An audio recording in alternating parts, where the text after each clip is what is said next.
Hello, this presentation will be 30 Years of Distance Education, Personal Reflections by me, Edward Nelson, from a journal article by Tara Lynn McKee.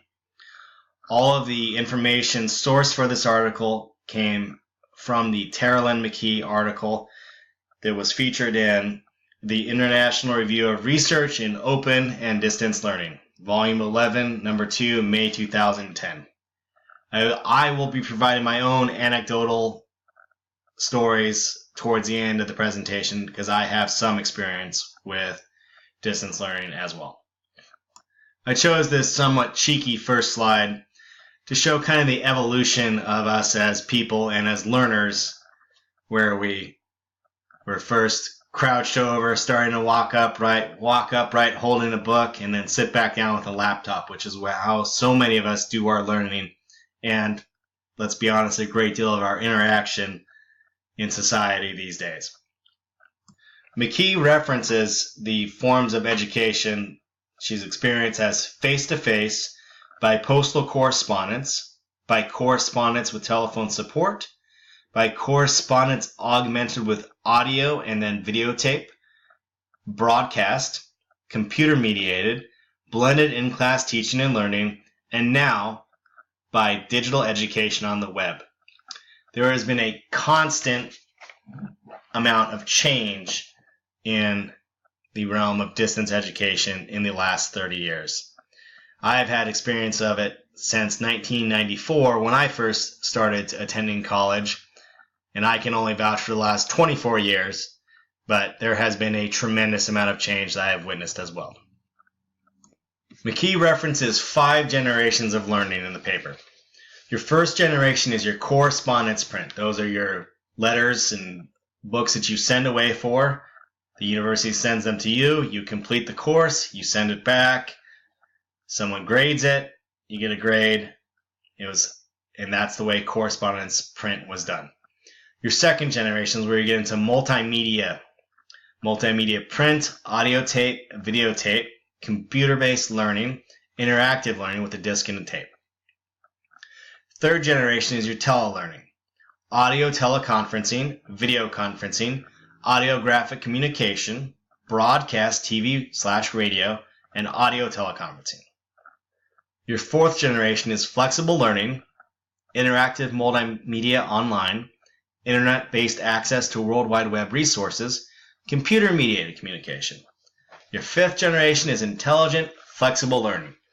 Interactive multimedia online, internet-based access to World Wide Web resources, computer-mediated communication using automated response systems, and campus portal access to institutional processes and resources, kind of like what we experience today with Canvas Online at Rutgers University. McKee does a lot of comparison throughout the paper, and that is how I have chosen to format the slides for this presentation. So the format will show a positive and a negative in most cases. So start with print. What worked, what didn't? The positives were dialogue, even conducted by remote participants, can provide a unique form of communication between teacher and student. So even though you're sending away for information, mailing letters, etc., you are still interacting, and it is still a form of communication between a teacher and a student. And at times, could be more personal as you are getting a direct response from that professor in some sort of written form. Your print materials have the capacity to provoke dialogue and to reduce the emotional and cognitive distance between these two participants. It's an opportunity for relatively inexpensive construction process of learning packages.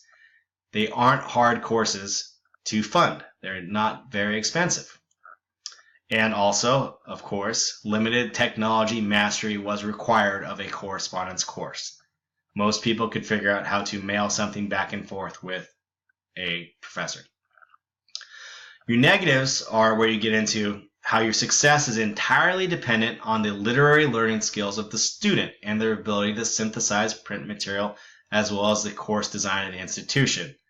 Anecdotally speaking, I can say that myself, I would struggle in this format as I would need more interaction on a regular basis than reading through something and completing it and sending it back.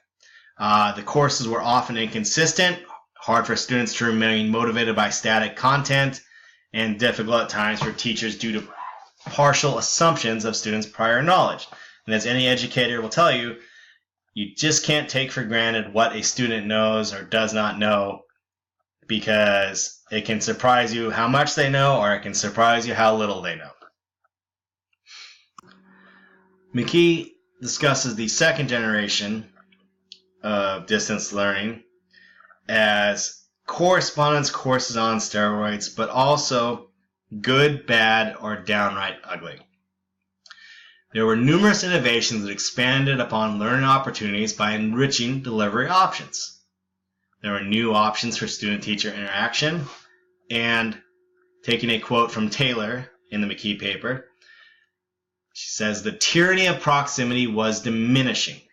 So the distance between a professor and a student was lessened in this medium.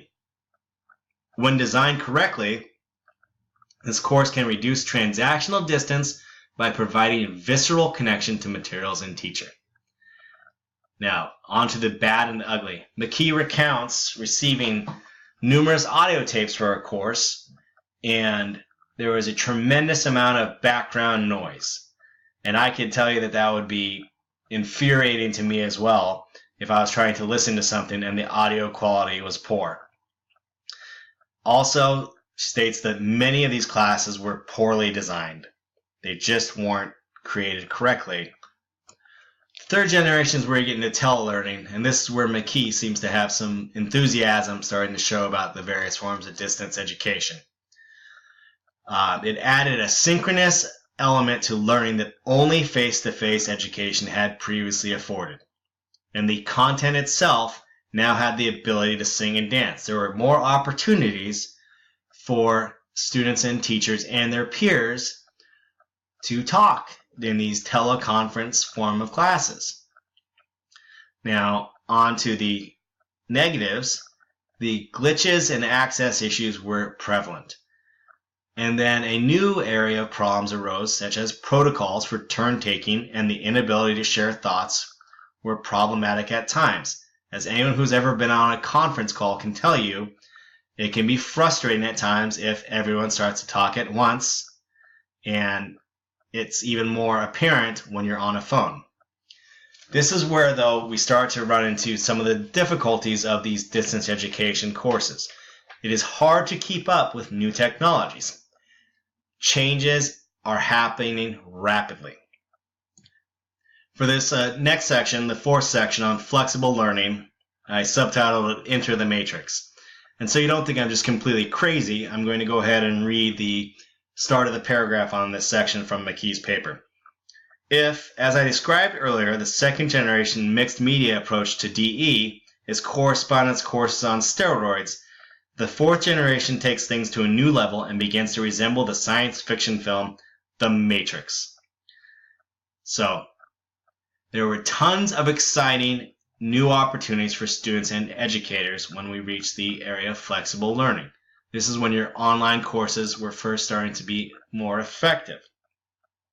And the access to the World Wide Web was beginning to change education forever. It began to add a global element to your learning. This is when your first major online courses were starting to appear at many colleges across the United States, and the world, adding to the global element. Now, when we start to get into all the technology here with the online courses and web resources, this is where even more so, there's so many challenges with keeping up to date with current technologies, codes of ethics, aesthetics, politics, culture, and practice. It becomes dynamic and unpredictable. Unpredictable can be fun at times, but sometimes when you're trying to fabricate a course that will appeal to all learners, it can be extremely challenging. Also in this area of flexible learning, McKee goes on to say that one of the things that she really enjoys is the ability to interact with peers online to discuss course assignments and practical and theoretical applications of new information. So this is where you get into the area of where you can get more of a instant feedback sort of situation from your colleagues and your students as well. The fifth generation, and the final one that is discussed in this paper, is your intelligent flexible learning. McKee goes on to say, how is the fifth generation different from the fourth?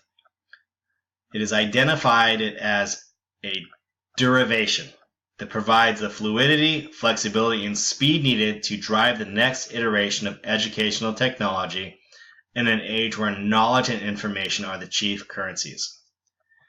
This is where we run into, more so than ever, what we experience today. The blended courses are becoming the norm and have been shown to be effective. It promotes the learning theory of connectivism and attempts to employ all aspects of the learning system. And these are the courses that I myself have the most experience with. And I would say that I agree that blended courses are probably one of the ones that I have found the most effective myself. A course where I did some in-class learning as well as online learning, say meeting once every month. My current schedule doesn't allow for that, but just anecdotally speaking, those are the courses I've always found the most effective because I don't feel like I'm in such the vacuum of the online learning realm. When you get into the negatives of your intelligent flexible learning, some educators are still resistant. It can be hard to change some people and allow them to embrace technology. As an elementary school educator, I can tell you there are numerous teachers at my school who have been there 30 years and do not want to embrace the technology that is available to them, and it frustrates me to no end, as I feel we're doing the students a great disservice when we don't expose them to the technology that they are all going to be exposed to on a regular basis. Another negative is it still lacks consistent identity. And that, of course, as with so much of this technology, it can be difficult to keep up with the current rate of change. This is something I've found also, as I have now taken courses at several universities on various formats, such as Canvas, Blackboard. I think we have Sakai at Rutgers. It seems like many of these things are changing, and it's hard to keep up. Also, I don't feel like they're all completely there as far as mobile goes. I know that if I could do some of my coursework on my phone a little easier, I'd probably do that while I'm in traffic or waiting in line and things like that. McKee concludes by saying, in my ideal distance education delivery system, the process of the change management and innovation is more important than tools, technologies, and systems. So this is one of the things I would definitely agree with.